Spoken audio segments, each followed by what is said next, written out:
ay gawa lang ako ng konting video dito para may ebidensya ng ginawa dito. At ang hukay dito, ang hirap hukayin. Akin na tiers, i-ano ko dito. Ang hirap hukayin nila sa mga bato. Ayan. Pero gusto ko lang makita itong pinaka lalim na nakuha na niya habang wala pang tubig. And expecting na bukas may tubig ito. So itong part na ito, nilagay ko ito na artificial na daloy ng tubig galing sa sapa. May mga butas yan. Natakpan na rin ng mga putik siguro. Kaya wala nang dumadaloy. Ito yung ano ng sapa. So, pinaglalagyan ko na siya ng bato para ano man masala yung mga putik. Putik lang kasi. Oh. Kaya konting ano lang, diskarte. Baka sakaling magkaroon ng tubig dito. Kaya nakala namin ng backup na tubig dito. So, yan. So, ano ko lang itong video para mayroong ebidensya na ang ginawa nito. Okay, pakiano mga tiers para mabidyo na ko at makuha yung sa malayo-layo yung ano kung gaano kalaki itong itsura ng balon. So, ayan siya.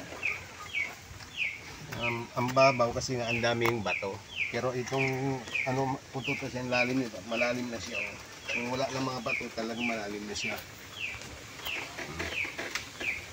Ang hirap lang tanggalin itong mga bato. Makabawas lang ako ng dito sana para makaka-stack ng tubig para papasaksyon ng water pump. So anyway, tuloy na nga natin ang video guys. Ito kasi produce na kami ng procure na kami ng water pump. At tinesting po ito kanina.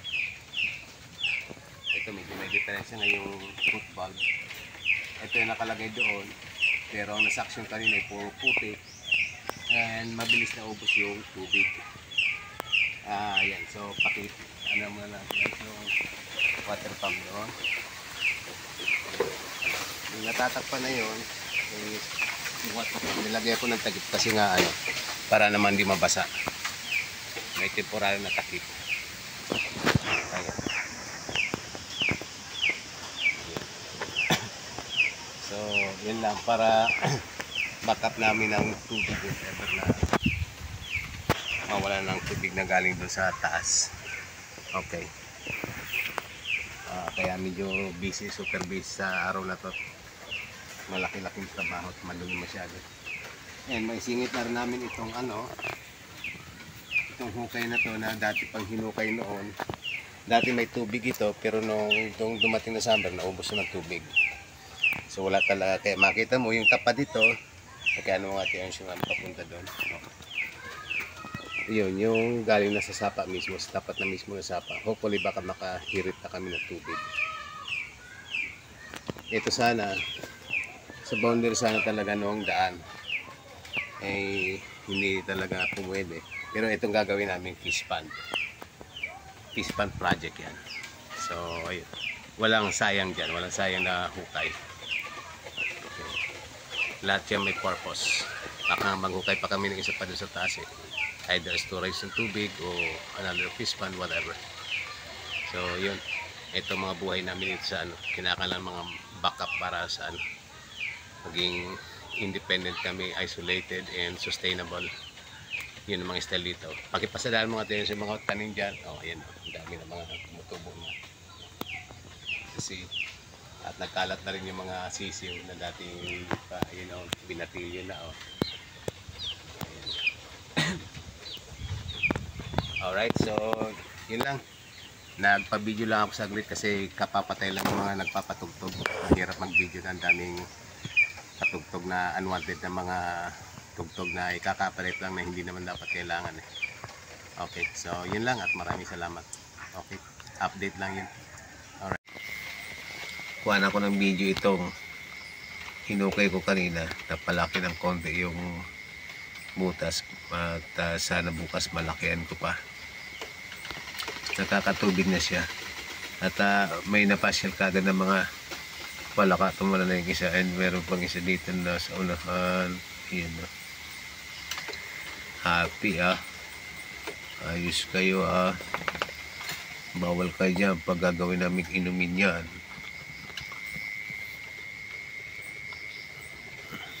Alis ka muna Sola, video ko lang ito saglit para meron akong karugtong ng video kanina. Update lang to. So ayan, may tubig na siya. Tinanggal ako ng tubig kanina, pero ngayon ito few hours ago wala ka tubig dahil na nilimas ko, then ngayon meron na. Yung nilagay ko na artificial na spring, yung bukal na galing sa sapa, ay I think na barahan na siya ng putik, wala nang dumadaloy doon. Ayun, sa tubo na yun. Ayan. Ayan. Pero doon sa baba may maliit na bukal na parang malinis, mas malinis yung tubig niya. I think galing pa rin yan sa sapa, pero mas siya, filtered na siya. So I think mas maganda ito. Ginawa ko may malaking malaking pag-asa na mapapakinabangan tong pahigo pa ko ng water pump later on. So very promising. Very promising. Ayan, inilagay ko lang itong update ngayong gabi para naman kompleto ang detalye na babalik-balikan ko mga gawa namin ni Mrs. Okay, thank you. Konting video update lang itong ginagawa naming balon. Ayan, yun yung level ng tubig na galing sa sapa. Ayan, overnight na hinayaan, puno na siya. So ibig sabihin mabagal lamang masyado ang pasok ng tubig, pero kaya ko pa yan siya para lumaki ang bukal at yan ang maging source ng tubig namin. Okay, at yung trabaho ko ngayon nauwi sa beautification, widening nung daan, dahil hinukay ko yung bato na malaki na nilipat ko dito. Ito ang laki nito. Ayan, para hindi na to magigiba pagdating ng panahong tagulan, magbabaha. So nilipat ko dito yung dito galing, kaya pagod na pagod ako dahil sabi ito nandito sa side na to yung nakaharang, tinanggal namin at nawi ngayon sa pinaganda ko yung yung kalsada. Anyway, tigil ko na pag video at meron na namang potential na makaka-copyright ang aking ginagawa.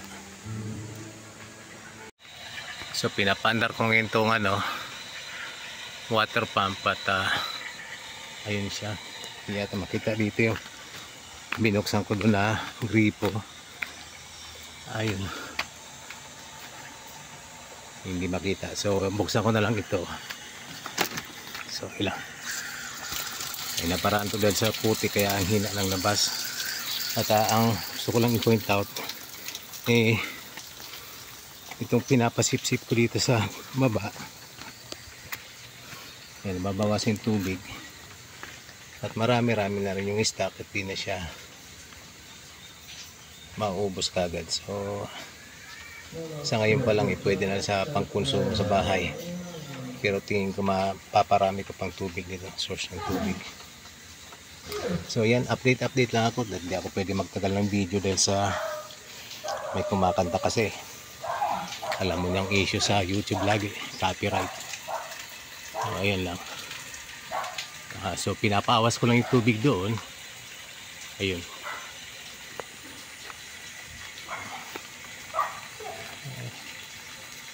Nakaano lang sa halaman ng para naman may pakinabang na rin yung tubig. Pinapaawas ko lang naman ito. Ibig sabihin binabawas ko yung tubig dito para malakihan ko at malaliman. Baka sakali malaliman ko pa dahil napaka shallow pa niya. Ang problema kasi dito yung mga bato nga kasi hindi matanggal. So diskarte na lang.